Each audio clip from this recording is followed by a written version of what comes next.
Imagínate esto, Europa Central, hace más de 30.000 años. El planeta avanza inexorablemente hacia uno de los grandes pulsos de frío del Pleistoceno.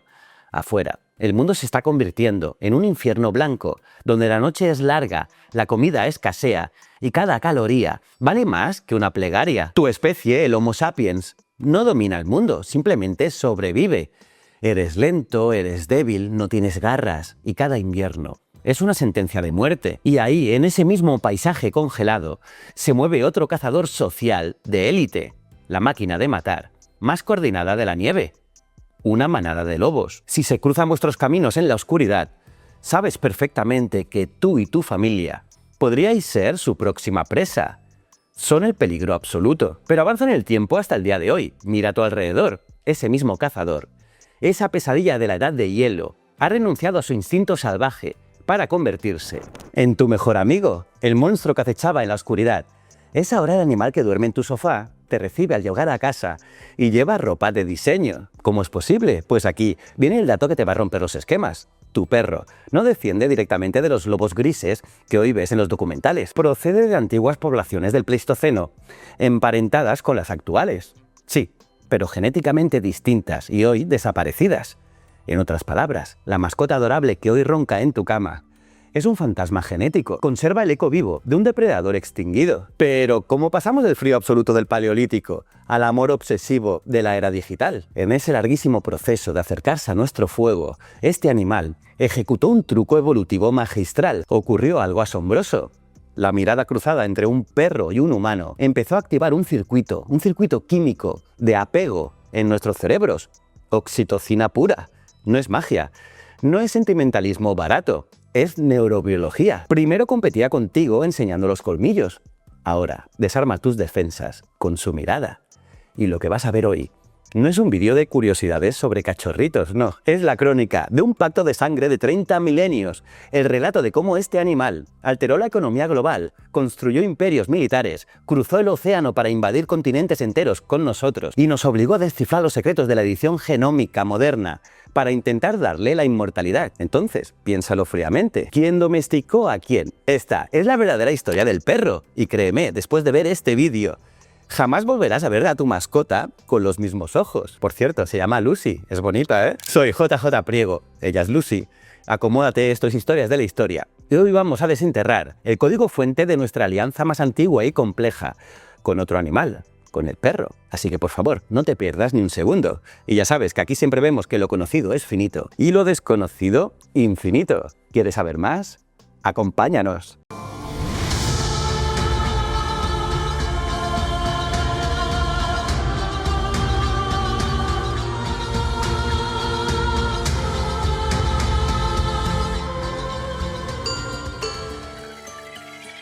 Para entender cómo ese depredador letal acabó roncando en tu regazo, tienes que mirar a la cara a su peor enemigo. Olvida el tigre de dientes de sable, olvida el frío extremo. El verdadero exterminador del Pleistoceno era la termodinámica, el hambre. Así que borra de tu cabeza el cuento de Disney del cazador rescatando a un lobito huérfano en la nieve. La biología evolutiva no hace caridad, hace negocios sangrientos. Si quieres ver cómo empezó la alianza que rompió la naturaleza, mira a la química forense. Hace 35.000 años, Cueva de Goyet, en Bélgica. Desenterramos un cráneo, que es una auténtica falla en Matrix. Un cánido paleolítico, con rasgos que ya insinúan algo nuevo. Una grieta en el registro fósil, una anomalía, una pista. La química nos sugiere que estos animales quizá empezaban a acercarse a nuestros márgenes. El mayor giro de la evolución no nació de un acto heroico humano, nació probablemente del puro oportunismo en la penumbra de nuestros campamentos. Y fue un caos a nivel global. A miles de kilómetros en Siberia asoma la misma sombra genética, sí, múltiples intentos aislados, ensayos y errores de la naturaleza, probando una fórmula prohibida. Porque grábate esto a fuego, los primeros perros no fueron razas, fueron poblaciones cambiantes, mezcladas y puramente funcionales. Hasta que llegamos a la cueva de Chauvet, en Francia, 30.000 años. El barro fosilizado nos regala una escena fascinante. Las huellas de un niño y a su lado las de un gran cánido. La ciencia siempre rigurosa aún debate la interpretación exacta de este rastro, pero la imagen es hipnótica. Nos habla de un momento en el que quizá ya podíamos compartir la oscuridad sin matarnos. Entonces el planeta se congela, el último máximo glacial masacra a miles de especies, y en ese inmenso cuello de botella letal sobrevivieron los lobos menos reactivos, los que toleraron la cercanía de nuestro fuego. Fue una selección implacable a favor de la domesticidad, y aquí la biología juega una de sus cartas más misteriosas.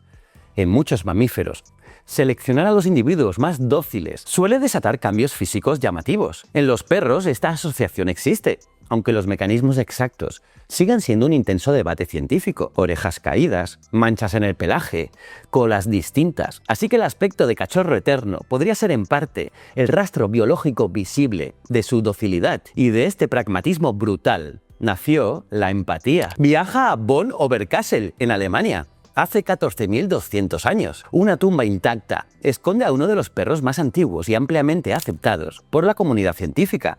Pero lo verdaderamente épico no es el hueso, es la patología, porque ese animal estaba gravemente enfermo de moquillo. No servía para cazar. Era una carga absoluta. Sin embargo, sobrevivió. Y lo hizo gracias a cuidados humanos intensivos y continuados, por primera vez en la historia. Vemos la compasión cruzando la barrera de las especies. Ese vínculo se hizo tan profundo que desafió a la muerte. Avanza hasta Israel, hace 12.500 años. El humano se asienta y bajo las piedras de un yacimiento, el esqueleto de una mujer yace con la mano descansando eternamente sobre un cachorro. Ese animal ya no es una herramienta, ya no es solo un apoyo, ha entrado con respeto absoluto en el espacio emocional del duelo humano. Y una vez que conquistamos su lealtad, desafiamos al clima, porque ahora saltamos a la Siberia ártica. Hace 9.000 años, aquí aparecen los primeros perros de tiro. Y de repente, el hielo letal dejó de ser un muro infranqueable y se convirtió en una autopista. Y con el tiempo, se volvieron el motor biológico de nuestra expansión.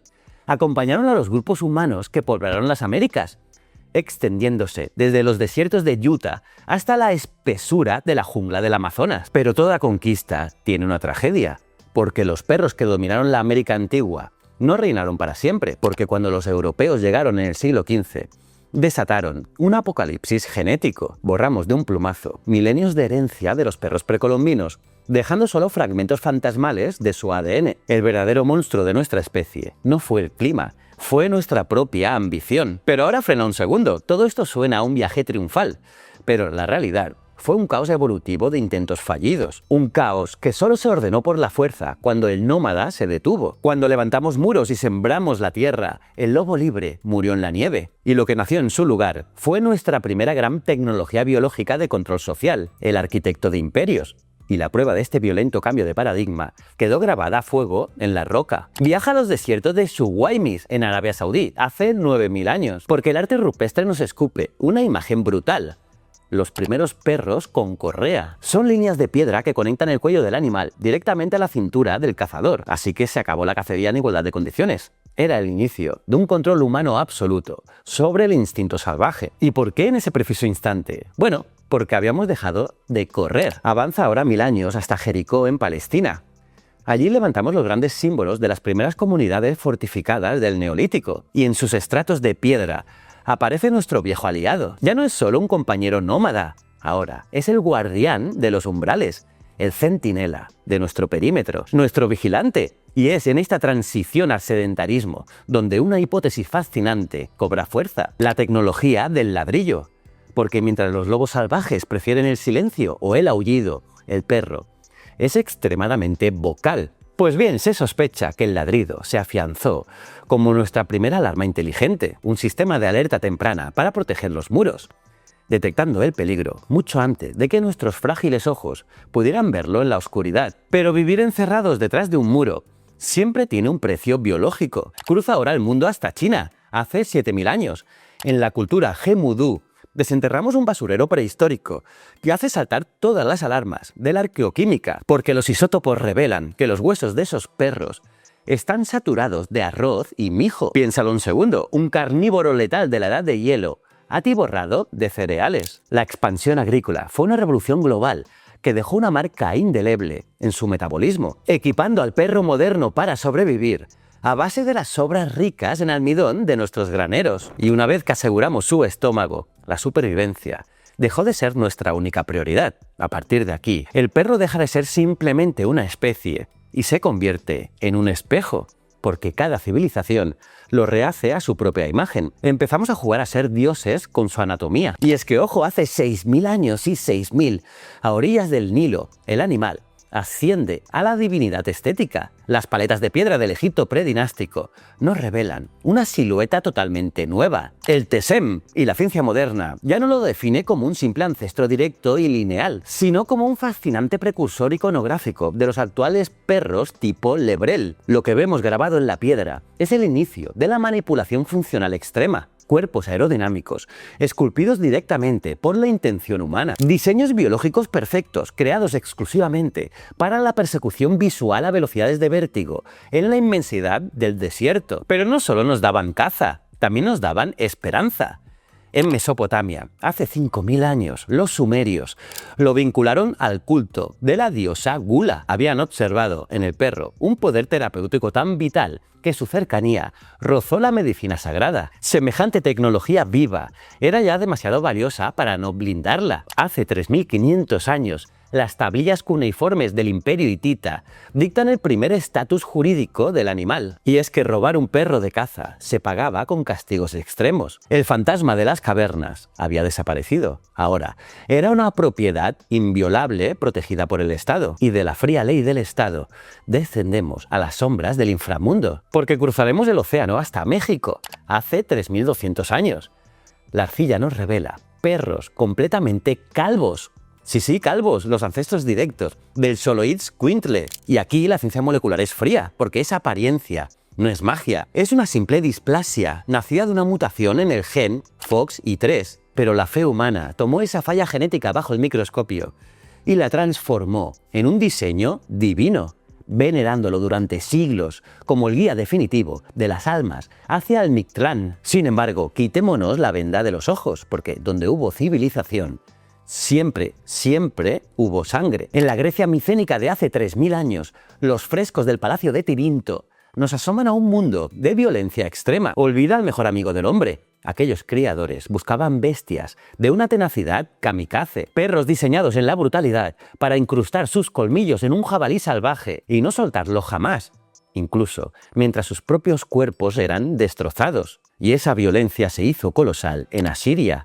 Hace 2.800 años, los bajorrelieves del palacio de Nínive nos escupen la imagen de enormes mastines acorazados, el resultado de una presión genética implacable hacia la máxima potencia física, máquinas de intimidación y muerte forjadas exclusivamente para el campo de batalla. Pero la muerte tiene muchas caras. En el imperio persa, hace 2.500 años, el zoroastrismo le otorgó al perro el poder absoluto sobre el más allá. En el antiguo ritual del Sagdit, la mirada literal del animal era la única capaz de confirmar la muerte y proteger el cadáver con su pureza espiritual. Guerra, muerte y ahora pura vanidad. Y es que en la China de la dinastía Han, hace 2.200 años, la genética se convirtió en alta costura. Las figuras de terracota de la época nos muestran algo asombroso. Perros de rasgos que ya recordaban a esos linajes asiáticos posteriores, de piel profundamente plegada. Y hoy la biología moderna ha localizado el origen de este rasgo, la mutación del gen Has2, el exceso de ácido hialurónico. Pero lo verdaderamente apasionante es ver cómo hace ya milenios el ser humano era capaz de detectar una rareza biológica, una anomalía en la piel, para convertirla en un símbolo de estatus absoluto. No buscábamos utilidad, buscábamos distinción. Estábamos empezando a convertir la biología en una joya. Pero si alguien convirtió al perro en una fría maquinaria de ingeniería estatal, fue Roma. Hace 2100 años, el agrónomo Columela redactó las reglas del juego. Pura funcionalidad militar. Los perros pastores debían ser blancos, para no confundirlos con los lobos bajo la luna. Los de guarda, en cambio, negros como el carbón, para aterrorizar a los ladrones en la penumbra. Pero detengamos el reloj, porque mientras las legiones marchaban y dictaban leyes por Europa, la biología canina salvaba vidas al otro lado del mundo. En la costa norte de Perú, hace 2000 años, la cultura moche modelaba en cerámica al viringo, otro perro sin pelo, sí, pero con una función pragmática alucinante. Al carecer de pelaje, su termorregulación irradiaba un calor brutal. Las élites andinas convirtieron a estos animales en auténticas bolsas de agua caliente vivas, usándolos como terapia clínica para aliviar dolores articulares y sobrevivir a las noches letales de la cordillera. Sí, los abrazaban y estaban calentitos. Así que calentaban nuestros huesos en los Andes, ¿de acuerdo? Pero Roma aún tenía sed de espectáculo. Y es que hace 1900 años, al invadir Britania, las legiones chocaron contra perros británicos de una fuerza colosal. Y Roma, insaciable, los valoró tanto que los exportó masivamente para que combatieran y murieran destrozados en las sangrientas arenas del Coliseo. Y mientras el Imperio Romano usaba al perro para divertirse muriendo, la inmensa metrópolis de Teotihuacán lo usaba para sobrevivir, porque hace 1800 años, en una Mesoamérica sin vacas ni cerdos, el perro fue incorporado también como un recurso alimentario fundamental. Y es que los arqueólogos desentierran hoy depósitos masivos de huesos caninos que cuentan una historia escalofriante, marcas de corte térmico y desmembramiento sistemático. Habíamos convertido a nuestro aliado en ganado, en ganado, en una fuente de proteína hipereficiente para sostener a decenas de miles de bocas en una de las mayores ciudades del mundo antiguo. Así que mira la paradoja a los ojos, porque en Roma era un soldado, en Egipto un dios de la velocidad, en Sumeria un médico, en Teotihuacán simple comida. El perro se había convertido en arcilla biológica, una arcilla moldeada por nosotros para nuestro interés. ¿Y qué dice de nosotros el hecho de que nuestra mejor obra evolutiva sea un espejo exacto de nuestras propias necesidades? Pues no sé si dice mucho, pero este espejo de 4 patas nos acompañó hasta las grandes arterias del comercio mundial. Y es que hace 1700 años, en las encrucijadas de Gandhara, las esculturas budistas nos muestran una imagen asombrosa: mercaderes acunando pequeños perros falderos a lo largo de la inmensa ruta de la seda. Viajaban en el regazo de sus dueños, conectando continentes enteros a paso de camello. Pero con ellos, inevitablemente, viajaba también la biología, mucho antes que los aviones o los gigantescos buques de carga. Este movimiento constante de animales empezó a tejer una red invisible, porque junto a esos perros viajaban parásitos, microbios y ecologías enteras que saltaban de una región a otra. Sin saberlo, estábamos protagonizando una de las formas más tempranas de globalización, una donde el destino de los ecosistemas ya caminaba a nuestro lado o dormía plácidamente en nuestros brazos. Pero todo imperio acaba cayendo. Hace 1600 años, en la gélida Escandinavia de la era Vendel, los arqueólogos desentierran inmensos barcos funerarios, donde los grandes jefes guerreros descansan junto a sus galgos y sabuesos. Y la química nos revela un secreto impensable: los isótopos de esos huesos demuestran una dieta y una movilidad brutales. Nos gritan que ya existían redes de intercambio complejísimas siglo antes de que los temidos vikingos aterrorizaban Europa. Pero como te decía, los imperios caen y Roma cayó.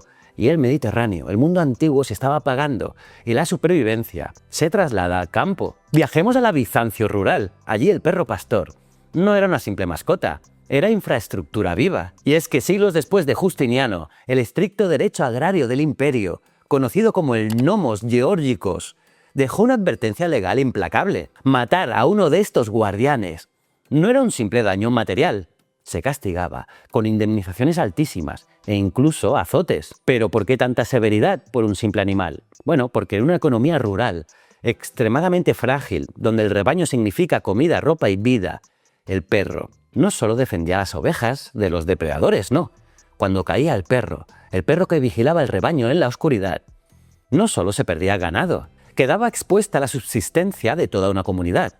Y es que el perro protegía el equilibrio mismo de la aldea. Pero como te digo, en Occidente Roma cayó. Las carreteras se llenaron de maleza, los acueductos se secaron y la humanidad se hundió en la paranoia de la Edad Media.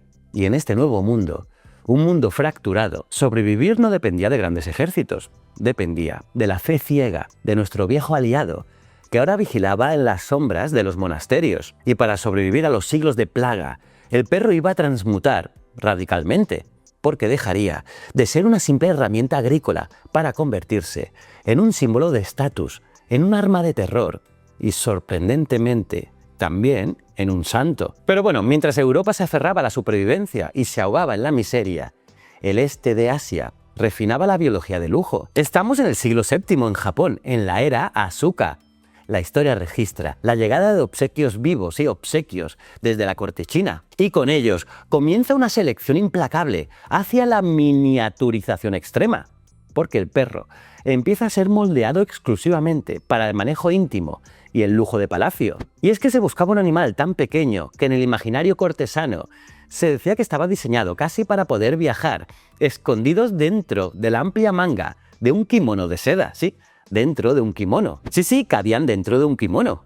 Habían logrado lo impensable, transformar al letal lobo de las nieves en la máxima expresión de la sofisticación y la realeza zen. Pero a miles de kilómetros la sangre dictaba otras reglas. Siglo VIII. El Califato de Córdoba ilumina la península ibérica. Los tratados de Montería-Andalusí describen un intenso flujo genético de lebreles entre el norte de África y Al-Ándalus. En ese inmenso crisol evolutivo tomó forma el galgo español moderno. Sí, el galgo español, un misil biológico afinado generación tras generación, diseñado exclusivamente para perseguir liebres a velocidades de vértigo bajo el abrasador sol andaluz. Y si crees que el sol los puso a prueba, viaja al fin del mundo.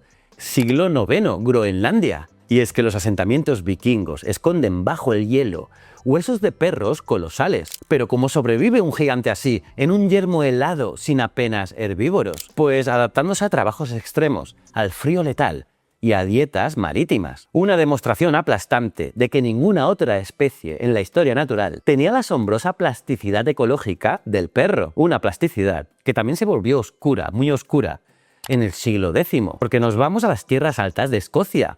Nacen los asesinos de las sombras, los terriers. Las herramientas recuperadas de las turberas nos hablan de un trabajo sucio y muy letal, porque no buscaban belleza, no buscaban velocidad, seleccionaron una persistencia brutal, una valentía kamikaze para entrar en túneles asfixiantes y luchar a muerte contra tejones en la pura negrura subterránea. Y de las entrañas de la tierra ascendemos a los cielos helados, los Alpes suizos. Allí, en el peligroso paso del Gran San Bernardo, los monjes habían fundado su histórico hospicio en el siglo XI, pero fue siglos más tarde, soportando los peores inviernos europeos, cuando forjaron a los perros de rescate definitivos. Olvida los mitos de poderes sobrenaturales o los barriles de brandy. Su verdadero superpoder era una combinación formidable: resistencia térmica, un olfato privilegiado, memoria del terreno traicionero y una cooperación táctica perfecta con estos monjes para ejecutar rescates casi suicidas. Eran sencillamente gigantes de nieve con corazón de león, y mientras el hielo forjaba gigantes en Europa, la selva exigía otro tipo de resistencia. Siglo XII, Camboya. Los colosales bajorrelieves de Angkor Wat nos muestran jaurías de guardianes sobreviviendo a un infierno verde y húmedo, un ecosistema implacable que literalmente destruía a cualquier otro animal doméstico. Pero fue en la Francia del siglo XIII donde el perro cruzó la frontera definitiva, lo divino. En el bosque de Villars-les-Dômes nace el culto a Saint Guinefort, un lebrel asesinado injustamente tras salvar a un bebé de las fauces de una serpiente. La Iglesia Católica intentó aniquilar ese culto por todos los medios, pero la devoción del pueblo aplastó sus prohibiciones. Guinefort existió como santo popular no oficial, y esto es una bomba histórica. Campesinos medievales, asolados por la peste y la miseria, depositaron en un simple perro muerto la esperanza espiritual que jamás encontraron en los obispos de Roma. Detente un segundo y piénsalo. Le quitamos el bosque y le dimos una correa. Le quitamos la manada y le dimos un dueño. En este punto, el perro ya no es un animal, es una extensión directa de nuestra propia alma. Y es ahí donde la vanidad humana se vuelve verdaderamente peligrosa. Siglo XIV, Inglaterra. Edward de Norwich escribe el mítico Master of Game, el maestro de la caza.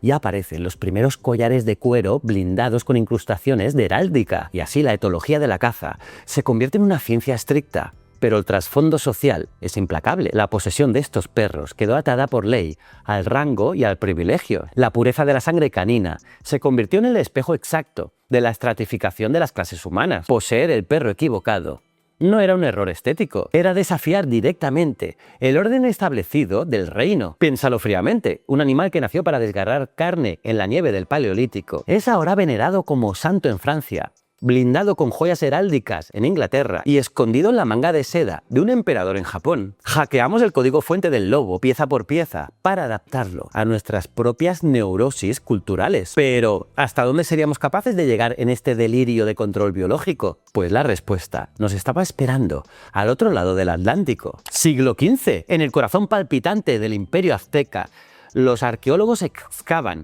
hoy el subsuelo del Templo Mayor de Tenochtitlán y lo que encuentran es una revelación: los huesos del techichi. Este animal es el rastro de una antiquísima tradición mesoamericana de perros pequeños, muy probablemente emparentada con linajes que sobrevivirían en la región durante siglos. Pero para los aztecas, este perro no era una mascota, era un Xoloitzcuintle espiritual, el conductor sagrado de las almas, a través del Mictlán, el inframundo azteca, un lugar de oscuridad eterna y 9 niveles de pruebas, donde solo la guía de un perro fiel podía ayudarte a cruzar el río de la muerte. Sin embargo, detrás del mito, la biología nos cuenta una historia más dura, porque sabemos que la miniaturización extrema trae consigo costes anatómicos bien conocidos en los perros muy pequeños, porque al reducir el cuerpo de un lobo al tamaño de un juguete, ciertos rasgos craneales críticos, como el cierre de la fontanela, pueden quedar seriamente comprometidos. Lo que para los aztecas era un diseño divino y sagrado, era también un recordatorio de la fragilidad biológica, un milagro cultural,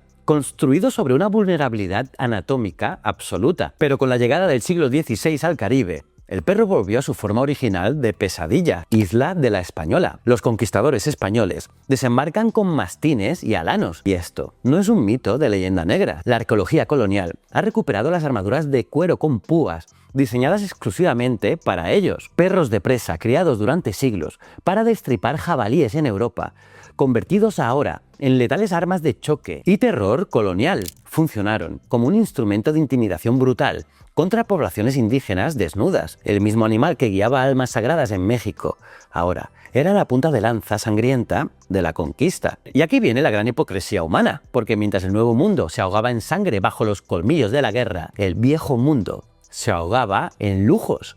Italia del Renacimiento, en ese mismo siglo XVI. Los lienzos inmortales de Tiziano y Veronés nos introducen a un nuevo protagonista, el perro faldero de las cortes venecianas. Y aquí la selección artificial empezó a favorecer de forma masiva los rasgos neoténicos, es decir, ojos grandes, cráneos redondeados y proporciones infantiles, mantenidas artificialmente en cuerpos adultos. Escucha bien esto: los nobles europeos criaban perros genéticamente estancados en una infancia perpetua para satisfacer su instinto de protección en los palacios, mientras al mismo tiempo sus propios ejércitos usaban mastines de guerra para sembrar el terror en ultramar. La dualidad humana, perfectamente reflejada en dos hocicos biológicamente distintos. Pero el utilitarismo nunca murió, porque si la función lo exigía, rediseñábamos su cuerpo por completo. Siglo XVII, heladas aguas de Terranova, en Canadá.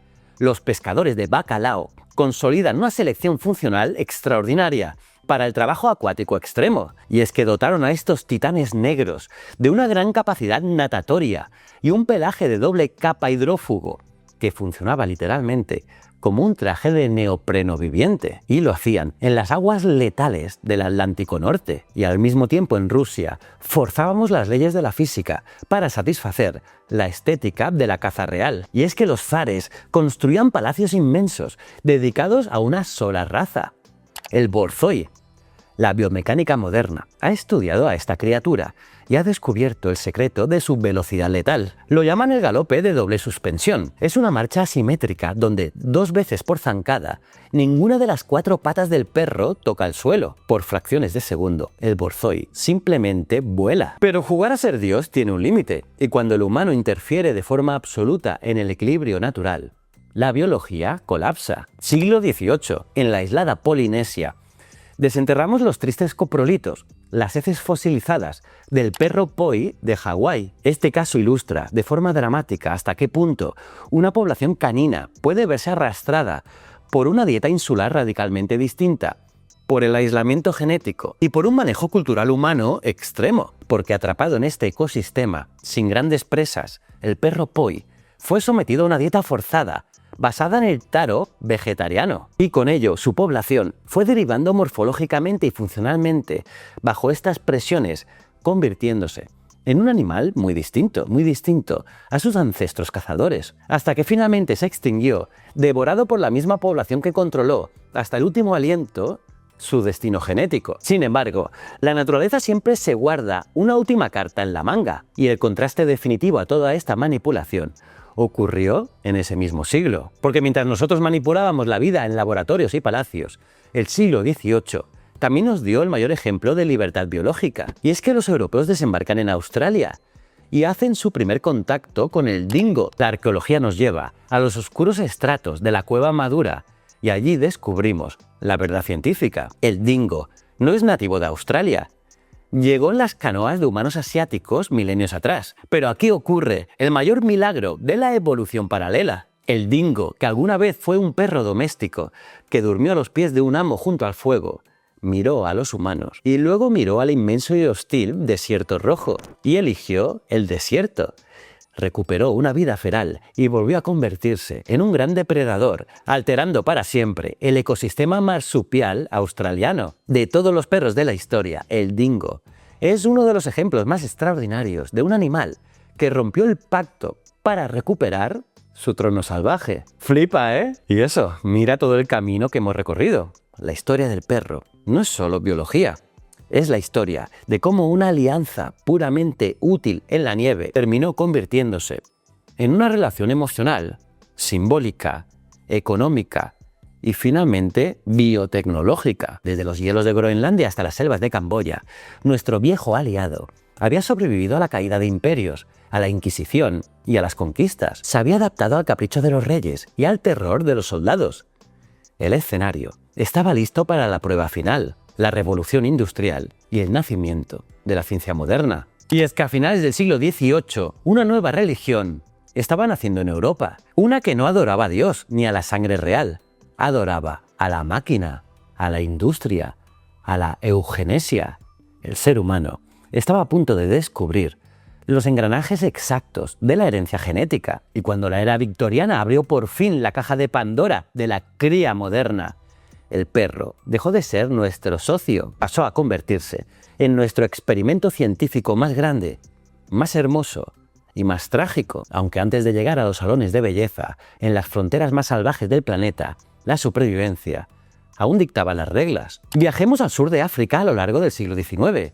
Los colonos europeos intentaban dominar una tierra implacable, pero sus pesados mastines y sabuesos chocaban contra el mayor depredador del continente. Para sobrevivir, la solución no podía venir de Europa, tenía que nacer de la propia África. Así que los colonos se fijaron en los perros de las poblaciones indígenas Khoikhoi, animales extremadamente duros, forjados por el clima, que portaban una rareza biológica fascinante, que era una cresta de pelo que crecía en dirección contraria a lo largo del lomo. Y del cruce sistemático entre los perros europeos y este antiguo linaje africano, se fue forjando lentamente un titán, el ancestro directo de lo que hoy conocemos como el Rhodesian Ridgeback, un animal diseñado para una tarea que parece suicida: rastrear, hostigar y acorralar leones en la sabana, sí, leones. Su marca de fábrica, esa cresta invertida, se convirtió en un símbolo de estatus legendario entre los cazadores. Pero hoy, la ciencia veterinaria moderna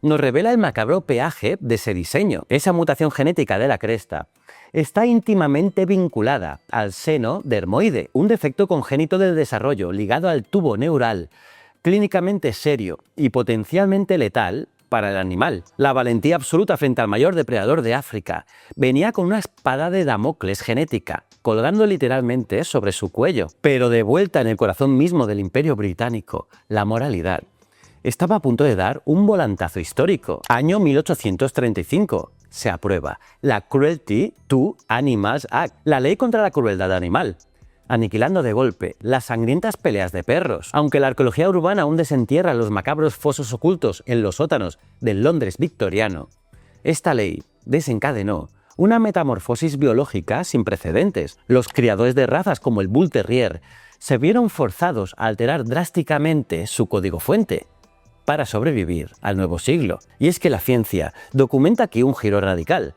Y es que pasaron de primar la agresividad letal a forzar líneas genéticas totalmente manejables para la convivencia. Y con su llegada a los salones, aterrizó la pura y dura vanidad. Newcastle, 1859. Se celebra la primera exposición canina oficial de la historia. Las medallas victorianas y los polvorientos catálogos marcan una fecha fatídica, el principio del fin de la diversidad genética libre. Aquí se institucionaliza y se acelera a fondo la endogamia moderna, el cruce sistemático de parientes para lograr la fijación rápida de fenotipos, es decir, clonar apariencias. Una obsesión que cristalizó en 1873 con la fundación del Kennel Club, el club canino oficial.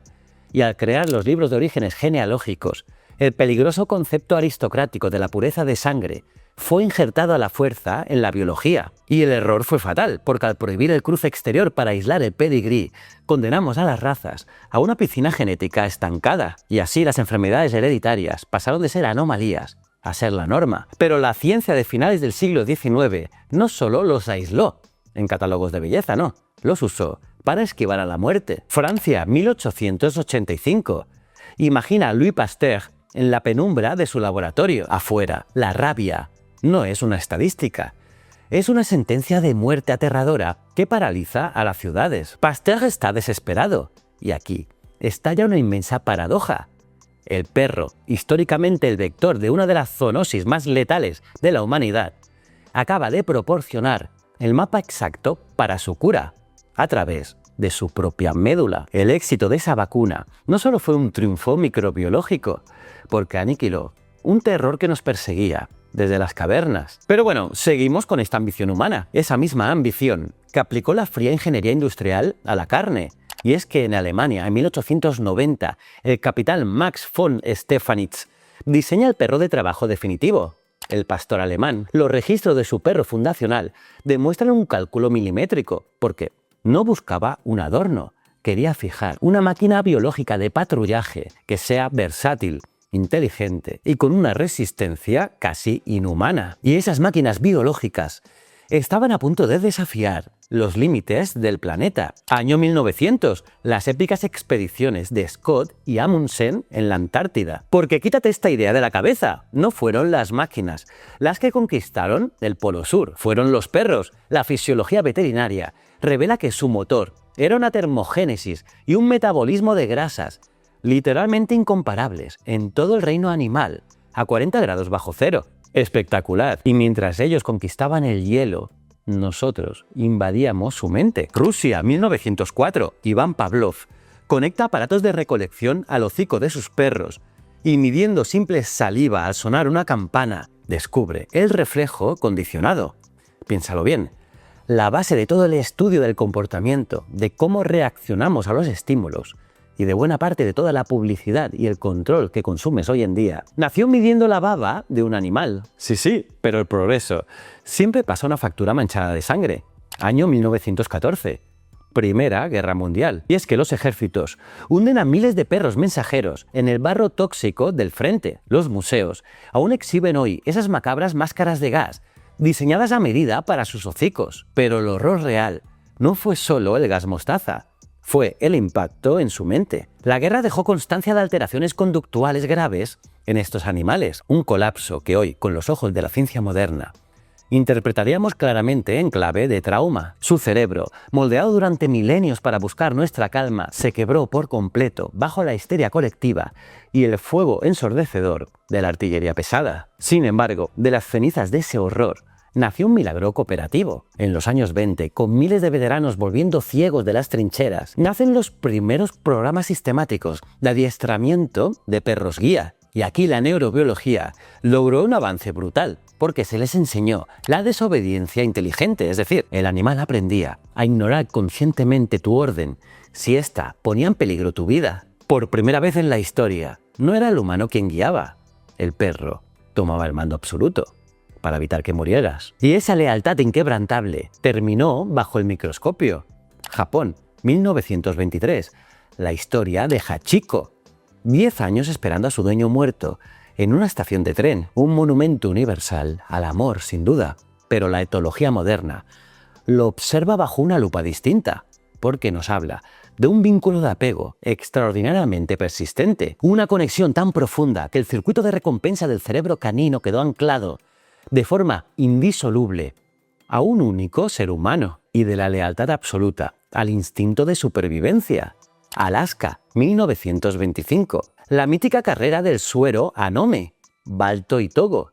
Sí, 2 perros lideran a sus equipos a través de la negrura y salvan a un pueblo entero de la difteria. Y de nuevo, la magia no existe. Lo que salvó a esos niños no fue un milagro, fue una fisiología de esfuerzo extremo, depurada de forma implacable durante generaciones. Máquinas de carne y hueso, forjadas para desafiar a la muerte en el hielo. Pero el siglo XX no se conformó con héroes reales. Quiso fabricar estrellas de celuloide. Años 30, Hollywood, Lassie y Rin Tin Tin desatan un fenómeno psicológico masivo a nivel mundial, el antropoformismo, y es que empezamos a proyectar moralidad humana y valores de película sobre el puro instinto animal. ¿El resultado en el mundo real? Pues una demanda comercial irracional, una locura que masacró la salud genética de colis y pastores alemanes mediante una cría intensísima y totalmente negligente. Habíamos convertido a nuestros héroes en víctimas de la fama. Y entonces cruzamos la línea de la atrocidad absoluta. Año 1939, Segunda Guerra Mundial. Y es que los rusos desarrollan los aterradores perros antitanque. Sí, perros antitanque. Y es que condicionaron animales famélicos con hambre para creer que la comida estaba escondida bajo los tanques enemigos. Y les ataron arneses explosivos. Fueron convertidos en letales armas de precisión guiadas, simple y llanamente por la desesperación del hambre. Al terminar la guerra, el daño genético acumulado por décadas de manipulación salió por fin a la luz. Reino Unido, 1950. Las primeras placas de rayos X revelan una epidemia silenciosa y atroz, la displasia de cadera. La genética tuvo que dar un golpe en la mesa para advertir que nuestra obsesión estética estaba deformando y triturando los esqueletos de nuestros mejores amigos. Aún así, nuestra ambición no se conformó con la Tierra, apuntó a las estrellas. Año 1957, plena Guerra Fría. La Unión Soviética lanza el Sputnik 2 y a bordo viaja Laika, una pequeña perra callejera recogida en las calles de Moscú. ¿Y por qué ella? Bueno, porque los científicos de la época estaban aterrorizados. Nadie sabía si un organismo vivo podía soportar la fuerza G extrema de un despegue, y mucho menos sobrevivir a la microgravedad. Antes de atrevernos a poner a un humano en el vacío cósmico, necesitábamos un sujeto de pruebas. La historia popular suele pintar a Laika orbitando tranquilamente durante días, pero el rigor histórico es mucho más crudo. La cápsula no tenía diseño de retorno, era un viaje de solo ida.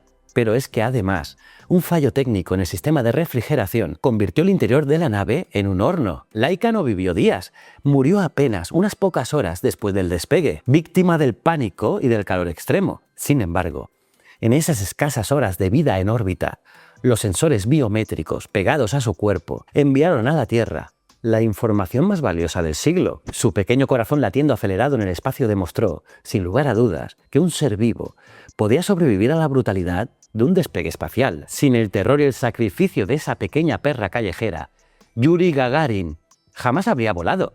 Laika pagó con su vida nuestro billete hacia la Luna. Y mientras Laika se convertía en leyenda en las estrellas, de vuelta a la Tierra, seguíamos explotando sus superpoderes sensoriales. Años 60, Estados Unidos. La DEA despliega el olfato canino en las fronteras para la guerra contra el tráfico de drogas. La ciencia ha demostrado que en condiciones óptimas y para ciertos compuestos, su sensibilidad olfativa puede alcanzar niveles extraordinarios, llegando al rango de las partes por billón. Para que te hagas una idea de esta salvajada técnica, es el equivalente biológico a ser capaz de olfatear una sola gota de una sustancia específica, diluida en una piscina olímpica entera. Sí, una agudeza tan cercana a lo sobrenatural que en los años 70 el ejército de Estados Unidos la convirtió en un radar vivo. En el infierno verde de la guerra de Vietnam, los perros exploradores caminaban siempre en la vanguardia de las patrullas. Y es que gracias a una combinación letal de olfato y audición, eran capaces de detectar el rastro de la respiración del enemigo y también el sutil olor a metal de las trampas ocultas. Localizaban emboscadas que eran total y absolutamente invisibles para los sentidos de cualquier soldado humano. Ya ves, héroe, soldado, astronauta, víctima. El siglo XX los agotó. ¿Y el siguiente paso? Pues diseñarlos a la carta. Australia, 1989, nace el Labradoodle, buscando un perro cría hipoalergénico. Y con él se abrió la caja de Pandora de los perros de diseño y la fiebre global por los cruces estéticos convirtiendo a menudo a los perros en meros accesorios de moda. Pero mientras jugábamos a ser diseñadores de alta costura genética, el mundo real colapsó el 11 de septiembre de 2001, la zona cero. Y en esta catástrofe los perros volvieron a su función de la edad de hielo, buscarnos en la negrura. Pero la tragedia fue psicológica, porque los perros de rescate, entrenados para encontrar vida, solo hallaron muerte. Y su motor mental colapsó de pura frustración. Y ahí vimos la imagen definitiva de nuestra alianza. Bomberos cubiertos de polvo, escondiéndose en los escombros, solo para dejarse rescatar dándole al animal una victoria falsa para salvar su salud mental. Y de esta manera el ser humano ayudando al perro en su salud psicológica. Y bueno, ese siglo XX también transformó los perros en dibujos animados. Snoopy lo convirtió en poeta y aviador, Scooby-Doo en un cobarde entrañable, Pluto en la lealtad pura y Goofy en una caricatura de lo humano. Habíamos convertido al depredador en un icono de la cultura pop, un espejo donde proyectar nuestras propias manías. Y con estos dibujos animados habíamos preparado el terreno, y es que a finales de los 90 estalló la revolución digital. Y Japón lanza el Tamagotchi, Sony presenta a Aibo, el primer perro robótico. Y de repente los algoritmos nos regalaban afecto artificial. Los niños del primer mundo lloraban por mascotas hechas de píxeles y servomotores. Llegamos a pensar que el silicio iba a reemplazar a la sangre. Nos equivocamos. Lejos de abandonarlo, arrastramos al lobo de las cavernas directamente a la era genómica. Porque ahora fíjate en cómo se acelera el reloj.